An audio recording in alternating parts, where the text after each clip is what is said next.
Hello, everyone, and welcome to this webinar today. I'm Francis Seeley from GlobalNet 21 and Enfield Climate Action Forum. And today we're going to talk to David Hilliard. Now, David is interested in active travel and how people's behaviour is affected by the environment they're in and how we can make the changes that are important for having a sort of life which is calmer and which is more tranquil in many ways than the life that many of us lead today.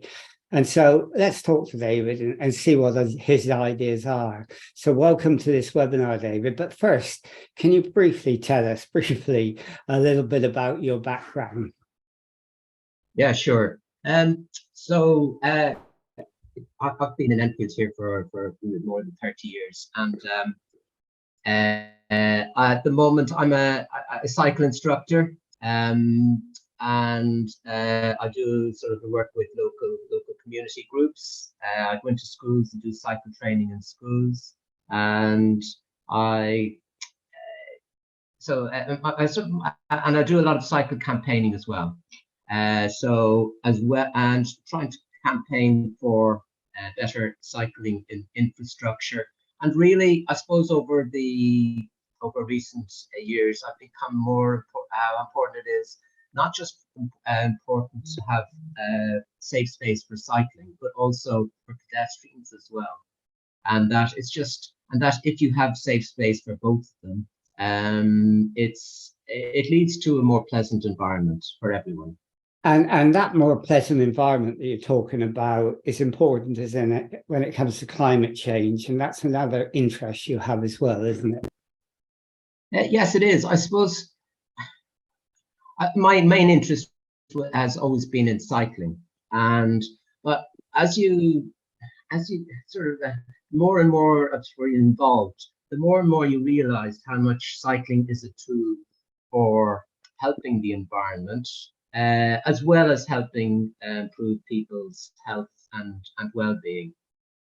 And the other thing that interested me is that someone I spoke to who told me that we should interview you is that I was told that you were interested in environmental psychology. How did that come about? Okay, there's a really interesting guy called Dr. Ian Walker who there's a little bit of research that he does that I always quote in my training, did a study where they put somebody on a bike and they measured how far the cars gave when they were passing the cyclist. What they did is they varied the distance the cyclist was traveling away from the pavement.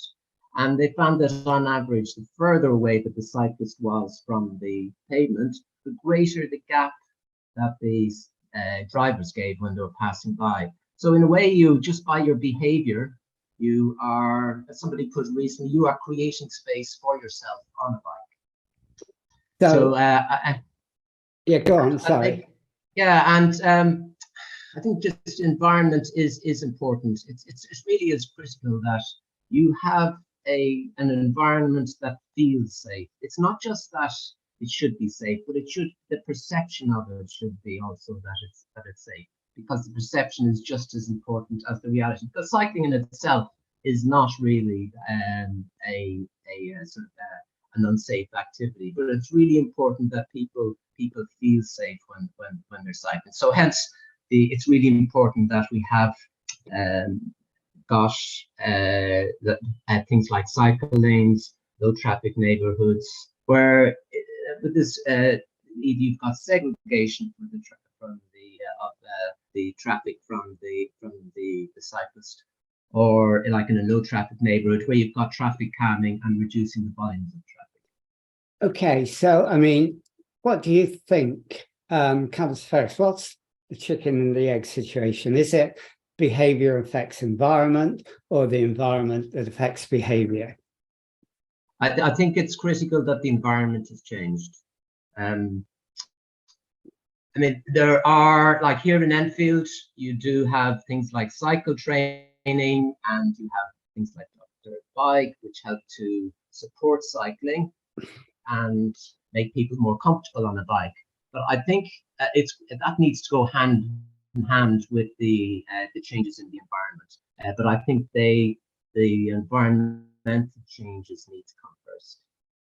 I mean, I didn't know much about environmental psychology, but when I found that you were interested in it, I looked up, environmental psychology to find out a bit more about it. And I noticed there were two researchers called Rachel and Stephen Kaplan, and they found out pretty obvious, really, that natural environments, outdoors environments, tend to encourage calm and attentive behaviour rather than being in enclosed spaces. I mean, your bike example underlines that. But is that the kind of insight that has made you to, or it made you translate that into how we address our car-dominated society? Well, I suppose I'm not aware of that, of the detail of the academic research, but it's I suppose it's been shown that in different places, particularly in European cities, and you've seen it in the centre of London, where there is a strong network of segregated cycle lanes. We've seen that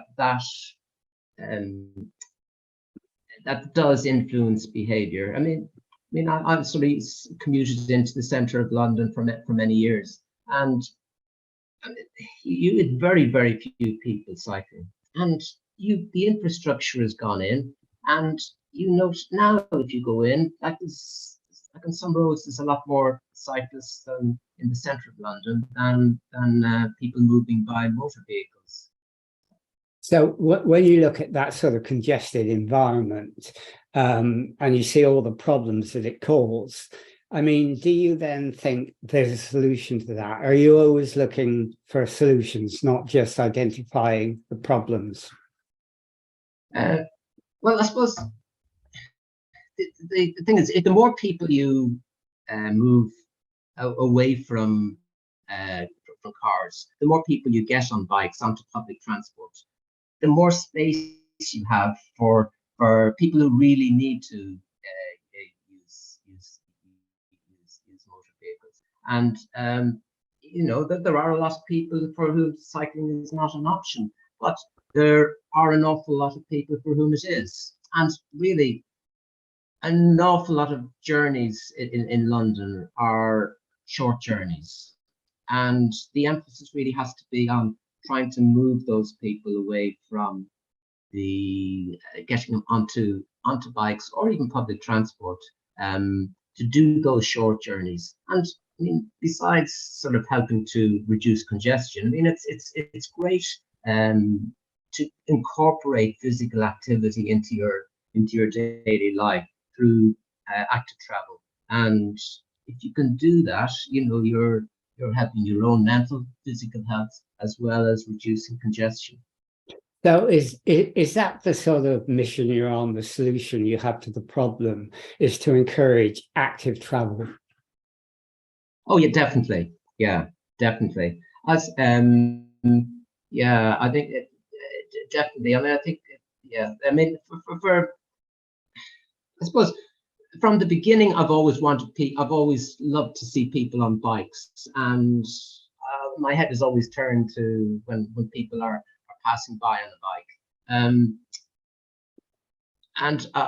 But as time goes by, the more you realize how much cycling can help in so many different areas, like the environment, like mental and physical health. So what is it that motivates you most? Is it the impact that cycling can have on mental health and well-being? Or is it, for example, the fact that if we get away from the car and the emissions from the car, we help sort of preserve human life on the planet? I think it's both, but I suppose I just love to see people cycling and to enjoy the benefits of cycling. I mean, I had somebody very recently come to the training, and I asked them why they were doing the training. It's always interesting variety of answers. Sometimes people say, "Oh, the bike lanes were built." I mean, an awful lot of people will say, "Oh, actually, the bike lanes really encouraged me. I sort of thought, oh, I'd really like to use them. But this person recently said, I've done this because I want to save my life. He'd been to the doctor a few days previously, and the doctor was shocked at how high his cholesterol was, and his physical condition. And so here was going to be a tool that he was going to use to get physical activity into his daily routine, and you know, and just and address a health condition that sort of badly but urgently needed addressing. Well, I mean, a lot of us are affected health-wise because of pollution, which we see on our roads a great deal. And I guess if you cycle a lot, you're right in the midst of the pollution as well. So don't you think of a whole package, like we have to increase public transport, we have to have, yes, cycle lanes, you said that, we've got to have more green spaces. In other words, doing what you want in terms of well-being and health is a total package. Absolutely, yeah, no, I totally agree with that. Yeah, it's somebody described it as a miracle pill, and I mean, it's not. It's something that's part of a wide range of solutions, but it's got to be one of them. It's just a really important component of tackling climate change. We need to change our behaviour for the good of the planet. Okay, so we have to change our behaviour, but how do we do that? How do we encourage people to cycle? What do we do? I mean, is it a sort of nudge theory where we nudge people into cycling, finding a way to do it, or do they come to that enthusiastically? I mean, one of the great things about Enfield is you've got some really good community cycling groups. I think you've talked to Özgür at Londra Bisiklet Club, which is the London, also known as London Cycling Club. And what they've done is they have created role models within their own community to show that, say for instance, that women can get on bikes, and it's sort of within their own culture. It's not a very strong thing, and there's an awful lot of, especially older Turkish-speaking women who don't know how to cycle, and when they see somebody who's their story and that they've learned to cycle with the club, and they can see them going out on bike rides, and they can see them sort of having fun and just sensing the positivity and the enjoyment, then sort of other people think, oh, I want some of that, you know.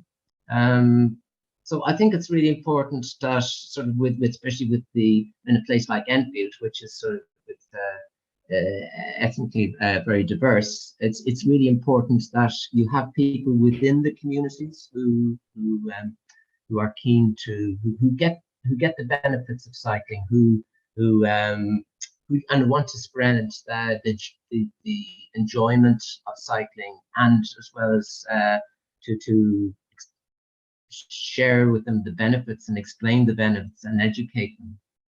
I mean, that's interesting what you said, because yes, I did speak to Oscar, and that was really interesting, and it made me think that it's not just a behaviour environment issue, it's a culture issue as well, and that reaching people, you've got to get into the culture of the different groups that might want to cycle. I mean, Oscar was saying that traditionally in his community, women didn't cycle, they didn't go out alone, but he encouraged them to do it, and he got them to do it. So we have to work, don't we, through different cultures, not just ethnic cultures, but older people, women, and so on. We've got to find ways in which we can bring people in, and if it means creating a group around that culture, a subculture, that's important. Yeah, I mean, it's very true, because within the culture, maybe there is like in certain communities, there is an assumption, that an expectation that the woman's place is sort of predominantly in the home, and going out on her own cycling or cycling with a group of friends would be not taboo, but sort of like not, you know, a little bit frowned on. And it's just getting over that. Yeah, I think it's definitely something. Yeah, it's really important to remember that, you know, that it's on so it gives us sort of a sense of freedom and a sense of and a sense of confidence to women like that. Yeah, I mean, I noticed that when we ran community hubs, there were some women there who said we'd love to form a women's cycle group. I don't know if they ever did, Yeah. but they sounded keen on it. But the general nudge, I would think, that makes people want to cycle is health and well-being. That's the big thing that crosses all cultures and all groups, isn't it? Yeah, it is. It definitely is. And I suppose there's a little bit of a uphill battle with the Turkish speaking group, because within that community, the car culture is very, very strong, and it's important to have like role models to show that you don't have to have, you know, having a car isn't the be all and end all. That there are you know, that that to show that you've done well in life, you know, you've got to have a car, and that's your way of getting around, and sort of like the bigger the better. And I think, you know, one of the things about the way cycling is developing now is you've got things like electric bikes, cargo bikes, and you know, which which opens up cycling to a wider range of people within the community. Sort of, for instance, like older people now, you can consider maybe getting an electric bike, and it might be that you do cycle, but suddenly with an electric bike, the range, the distance you can travel would be a lot further. And with like things like cargo bikes, if you go down into Hackney, you would see that there's children being ferried around on the school run to and from, you know, to and from school. And I mean, it's wonderful. I mean, I remember I've got this image in my mind. I remember just stopped at a set of traffic lights in Hackney in Dalston, and beside me there's a lady with her bike, and there's two kids in the cargo bike, like just reading their books, reading to each other, you know, and they're on their way to school, and it was just so normal. And it's like this in sort of in several cities in Europe. So cycling bikes for older people, so there's hope for me as well, is there?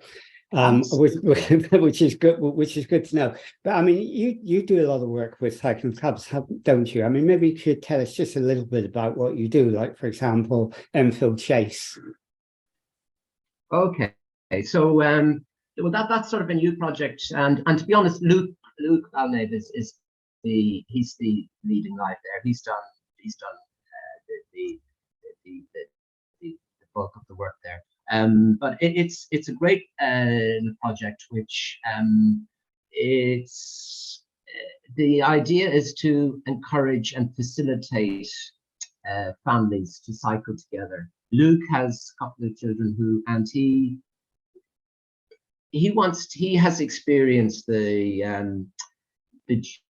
joy of cycling together as a family, and he just wants other people to share similar experiences. So there is to facilitate that, there is right beside Enfield Chase Station where the base is. You have a shop which has got a load of tandems, bikes with trailers, bikes which enable children and adults to cycle together. So I mean, that's sort of like it's just like one piece in the jigsaw, because you create that culture of families cycling early, you know, can only help for it to continue throughout life. Yeah, I mean, I interviewed Luke about the bike library, and that's a really, really interesting concept. But what are the specific groups that you're involved in? Well, I suppose Londra, Bicyclette, Clubu, and there's a group which I think the nice thing is sort of involved at the beginning, particularly. Like there's a group of ladies down at Palmer's Green Mosque, and there's a wonderful lady called Hamida Ali, who is wonderful at sort of rallying and encouraging and nudging and cajoling other ladies in their community to get on bikes and to get involved in cycling. I think you got to, and then cycling just becomes not just a tool for sort of keeping fit, but it's also there's a huge social thing around it, and I so that is the Hamida's group is one that I sort of was involved in the beginning, but not anymore because they've trained as sort of cycle instructors now, and they're sort of being able to act independently. There's a couple of ladies who quite a while ago I trained, and they went on to be involved in the Breeze Rides, which is the ladies only group riders, HSBC Breeze Riders. So they would be sort of the main ones that I would have been involved in off the top of my head. It's quite interesting you say there's a social aspect, because I've seen the Oscars group, for example, stopping off in Palmer's Green and all having coffee, and they talk together. And it reminds me of what I read about in the 1930s when you had church groups and socialist cycle groups and so on, and they developed in that way. And that's coming back now in different types of forms, and that's interesting. What about young people, though? I mean, you actually do a lot of work with young people in cycling as well, don't you? Yes, so we're lucky enough to work in the schools. This is what comes under the bikeability training. We go. I mean, the most of the training will be year 5 and year 6, so it's 10, 11 years old. So we will go in the first couple of days. We'd spend doing sort of brushing up on their basic bike skills. There will be some children maybe who don't know how to ride a bike, so we would try and get them riding as well. And then towards the end of the week, the second half of the week, we'd be looking to take them, the children, out on the road, and so they really love that.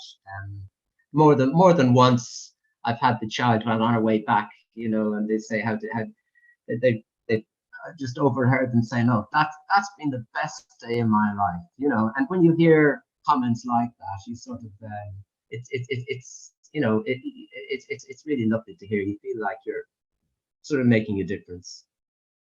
And I mean, to make a difference, obviously, you need to have the right environment in the cycle lanes and so on.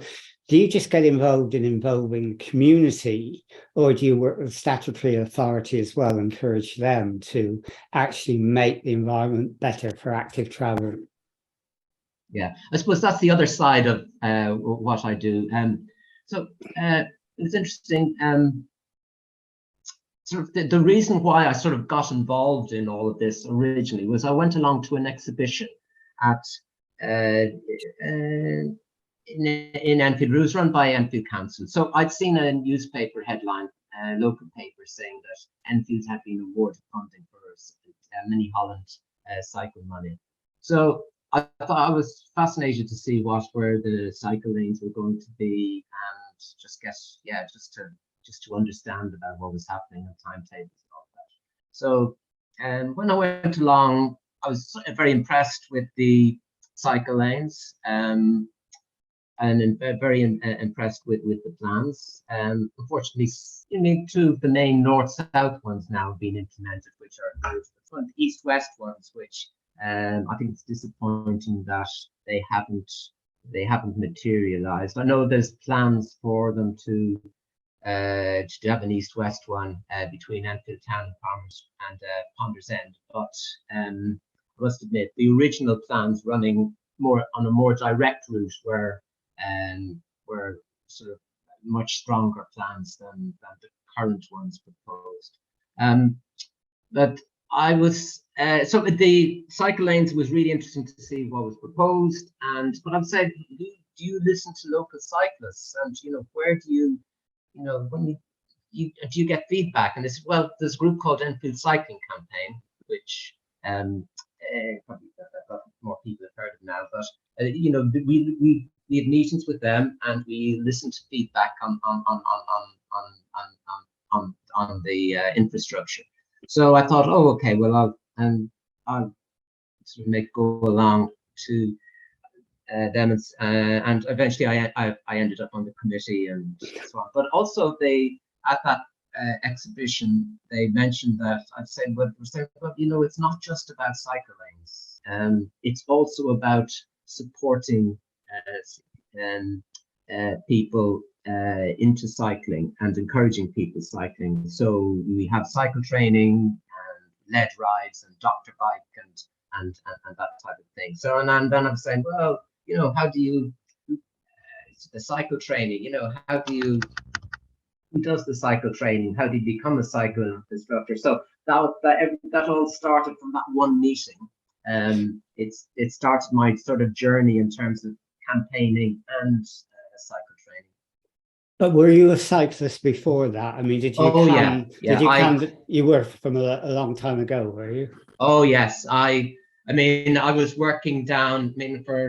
I've always, since moving to Enfield, I've always commuted to work either in Fleet Street or up until a couple of years ago, it was to Canary Wharf. So I had a 30-mile return cycle. So I had a lot of experience of cycling, but and to be honest, I thought that if I did the cycle, I thought I was a pretty good cyclist, and I thought that when I was doing the cycle training instructor course, that it would be just a matter of getting the certificate. And I could see, though, during the course there was a lot of things that were quite different to the way I cycled, and I found that the more I put into practice the things I learned, the more comfortable I felt on the bike. And I think the big thing was I was a lot more aware of what was around me, whereas before I would tend to stay at the edge beside the pavement and be in my own little world. And I think, to be honest, there's a lot of cyclists are like that. But now I'm a lot more aware of what's around me, what's ahead of me, sort of thinking ahead.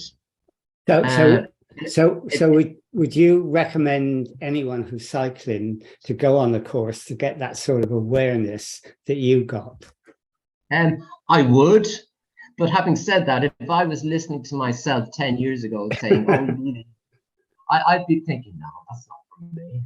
But it's one of those strange things. You think you want to encourage sort of cyclists who've been doing this a while, to do the course, and I've been there. I know that it's hard to see why it would benefit, but you just feel so much more in control. And I think the thing about it is you feel more empowered.